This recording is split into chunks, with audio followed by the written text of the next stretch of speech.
It is full cooperation, everything investigators We want. are getting the cooperation that we're asking for, so it's getting better. Now, the FBI spokesperson yesterday was talking about, more, wanting to hear from people who've been around the lake. She was more specific this morning, saying they're looking for somebody who was on a paddle boat between noon and 1. What can you tell us about that? That is another possibility, so anyone that may have been on a paddle boat in that lake area to give us a call also, so we can talk to them if they haven't already been talked to by law enforcement. Any other specifics aside from, the one paddle boat, or anybody you're looking for, you don't know? Anyone that was out there fishing, anyone that was out there just recreationing with their children, family, by themselves, on the bike trail, walking in the area, anyone that was in that area that hasn't talked to law enforcement, we would appreciate a call. Do you have any idea how many people are out at the lake at the time? I do not. Were either of the girls ever considered as specifying the animals she's drunk on? I don't know that either. Was the person that they found that was walking around, that walked around the bikes, was there a specific time, yesterday she didn't know what time exactly, and the person... The only thing I can tell you is I know the bikes were found at 3:58 on Friday. That's all I know. And in her statement yesterday, too, she was asking for people from 3 o'clock towards the noon hour, instead of that 4 o'clock. That kind of, narrows it down a little bit, but I think to anybody that was out there any time that day that may have seen these girls, obviously they had to be seen on their bikes from up where they first took off, when they got down to the lake area, where the bicycles were found. So anyone that may have seen them at that time, we want to call. Can you tell us just a little bit more about the possibility of the girls being alive? That's what kind of came out this weekend. Well, we certainly would like to think that. We have nothing to indicate that they are not. So we want to keep hopes up, and for the family, keep the hope up that there's nothing to indicate that there's anything other than that. Was there any evidence that they were or are still alive?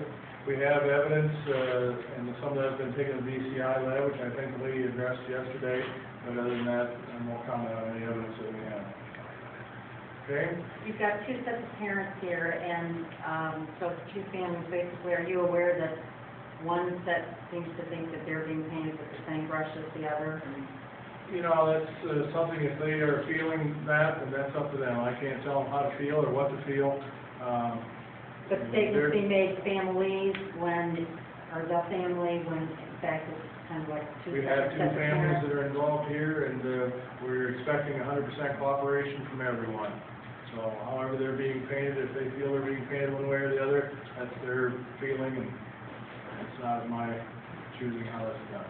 They said this weekend you can't release too many details because it might impede the investigation. Is there people out there you don't want to tip off? Do you have people of interest at this point? No, not at this point. From what I've been told, there's no one that's, typically of interest. It's all leads that are coming in are being addressed.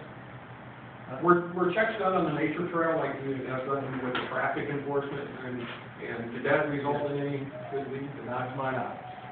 There was a biker who told us he saw the bikes about 12:20 p.m. on Friday. Have you guys talked to him? I don't know. You know who that was?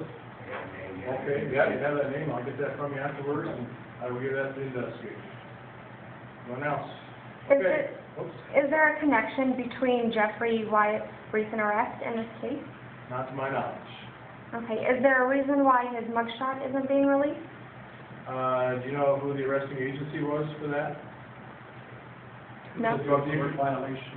It was a drug court violation, then Judge Stout is in charge of drug court, and if he authorizes that, that's how it's done at the jail. Whoever makes the arrest, the arresting agency is the one that has to give permission. So if Judge Stout says release it, we'll be more than happy to release that. Sure.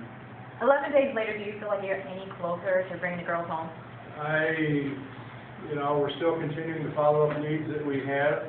I'd like to say, yeah, there they are, right outside. Let's grab them and get them in, but unfortunately, I can't do that. I know the officers are working, 24/7 to bring these two girls home, bring them back to the community. I hope that we can get them back soon. Someone has to know something, so we just are asking for people to come forward and let us know what they know. Are you guys confident that the girls rode their bikes to the lake? I can tell you that we have 2 bicycles at the lake. And you saw the video, I think, of the 2 girls that was on the bikes up at the near Lafayette Street, and so we know they were on them. And now we have 2 bikes that are at the lake, and we have 2 girls that are missing. So 100%, that's where we're at. What would you say to parents who, rationally or not, have a fear that because there are 2 girls missing and, you know, no one held account for that, Yeah, that's an ongoing threat to their kids? Reiterate what I've stated the last week, and we, into this 10 days now, that, you know, no other incidents have come up in this area. However, they need to be vigilant with their kids, talk to them about stranger danger, that type of thing. Most of the kids are getting that in school, they're being taught that. However, you know, things that happen more and more, it seems like in our society nowadays, it's always good to talk to the kids and make them a little more vigilant on what's going on in their surroundings. All right, thank you very much. Thank you.